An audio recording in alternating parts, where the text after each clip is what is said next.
इन दिनों स्वास्थ्य व्यवस्था को लेकर के लगातार झारखंड सरकार कार्य कर रही है और सरकार के स्वास्थ्य मंत्री बन्ना गुप्ता जी का भी प्रयास है कि सुदूर ग्रामीण क्षेत्र तक बेहतर से बेहतर मेडिकल की सुविधा लोगों तक पहुंचाई जाए। आज हम लोग पहुंचे हुए हैं जामताड़ा जिला के नारायणपुर में, जहां पर एक डायग्नोसिस सेंटर है जिसका नाम है बायोपैथ। और बायोपैथ डायग्नोसिस सेंटर के जो मैनेजर हैं संतोषी, जो हमारे बीच मौजूद हैं, हम लोग इनसे जानने का प्रयास करेंगे कि खास करके इस मौसम में इनके इस पैथ लैब में किन किन डिजीज के पेशेंट अधिक आ रहे हैं और ग्रामीण स्तर पर लोगों में किस तरह का समस्या हेल्थ से रिलेटेड है। संतोषी जी, आप इस सेंटर के मैनेजर के रूप में कार्य कर रही हैं और आप आदर्श भारत टीवी में एक आपका साक्षात्कार हो रहा है। आपके इस लैब तक किन किन डिजीज के पेशेंट अधिक आ रहे हैं? सर, जैसे कि हमारा लैब बायोपैथ लैब नारायणपुर में है, आप जैसे जान रहे हैं, हमारे यहाँ सबसे ज़्यादा अभी पेशेंट आ रहे हैं मलेरिया, टाइफाइड, जॉन्डिस। अभी तक अधिकतर तो वही चीज़ का अभी पेशेंट ज़्यादातर मिल रहा है।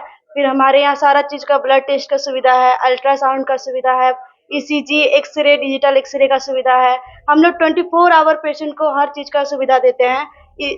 अल्ट्रासाउंड का सिर्फ 3 दिन का सुविधा दे पाते हैं सर, बाकी जांच का आप 24 आवर हम लोग सुविधा देते हैं। स्टाफ हमारे यहाँ टोटल रहते हैं। जब भी कोई पेशेंट को इमरजेंसी रहता है, एक्सरे का भी पेशेंट आता है, रात में भी अगर पेशेंट आता है तो हम लोग यहीं अवेलेबल रहते हैं और पेशेंट को सुविधा देते हैं। चूंकि काफी कम उम्र में आपका बड़ी उत्कृष्ट योगदान है, आप हायर एक सेंटर जो डायग्नोसिस सेंटर है उसका आप मैनेजर हैं। हम लोग आपसे ये भी जानना चाहेंगे, चूंकि हेलो डॉक्टर कार्यक्रम के माध्यम से ग्रामीण स्तर तक भी जाने का मौका मिल रहा है।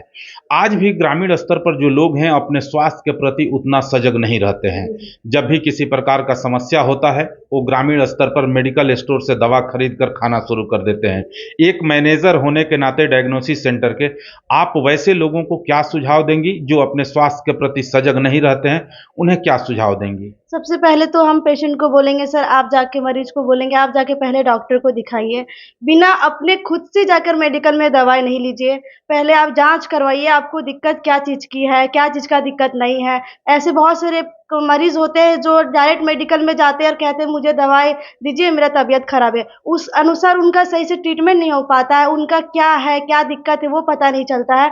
हम सब मरीज को यही बताते हैं कि अगर आप आए हैं, पहले मेरे पास नहीं, पहले आप डॉक्टर के पास जाइए। डॉक्टर के पास जाके आप उनको दिखाइए कि हमें क्या तकलीफ है।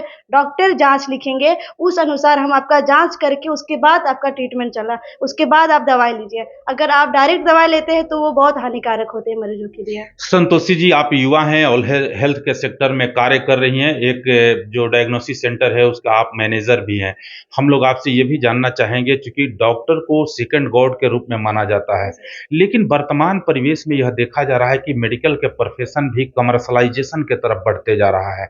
आए दिन बड़े बड़े अस्पताल खुल रहे हैं, बड़े बड़े नर्सिंग होम खुल रहे हैं, काफ़ी महंगे ट्रीटमेंट हो रहा है। इसको लेकर आप क्या कहेंगी? नहीं सर, ट्रीटमेंट तो सच में बहुत महंगा है, लेकिन हमारे जो प्रधानमंत्री है उन वो जो आयुष्मान भवन जो दिए हैं कार्ड, उसके अनुसार भी बहुत ज़्यादा ट्रीटमेंट होते हैं हर पेशेंट का।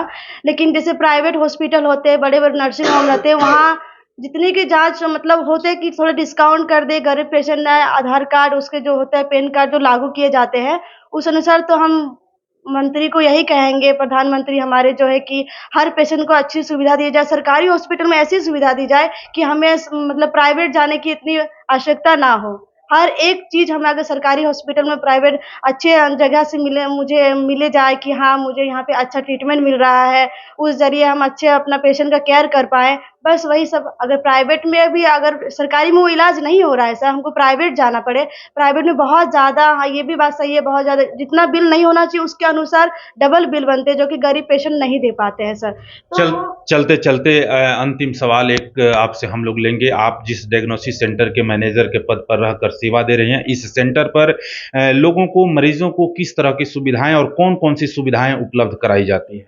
हमारे बायोपैथ लैब में सर, हमारे बायोपैथ लैब में जैसे कि कोई मरीज आते हैं, मुझे कहते हैं कि मुझे ये जांच करवाना है, हम लोग बहुत जल्दी कोशिश करते हैं। जैसे कि अगर कोई टेस्ट रहा तो पेशेंट को वेट करवा के, आप वेट कीजिए, हम आपका रिपोर्ट बहुत जल्दी दे देंगे।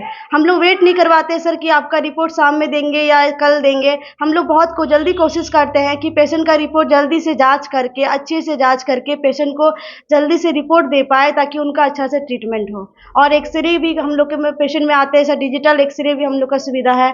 वो चीज़ भी हम लोग पेशेंट को तुरंत करके फ़ोटो निकाल के रिपोर्टिंग के साथ में देते हैं ताकि पेशेंट जल्दी जाके डॉक्टर को अपना ट्रीटमेंट करवा पाएँ।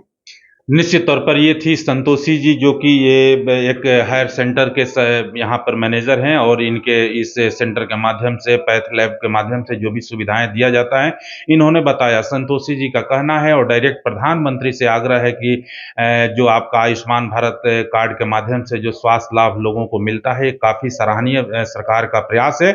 और सरकार से इनका एक और आग्रह है कि जो भी सरकारी अस्पताल है, चाहे CHC हो या प्राथमिक स्वास्थ्य केंद्र हो, सदर अस्पताल हो, उसमें अधिक से अधिक कुशल चिकित्सकों की व्यवस्था हो ताकि गरीब गुरबा जो भी लोग जाते हैं वहां उनको बेहतर स्वास्थ्य सुविधा मिल सके। मैं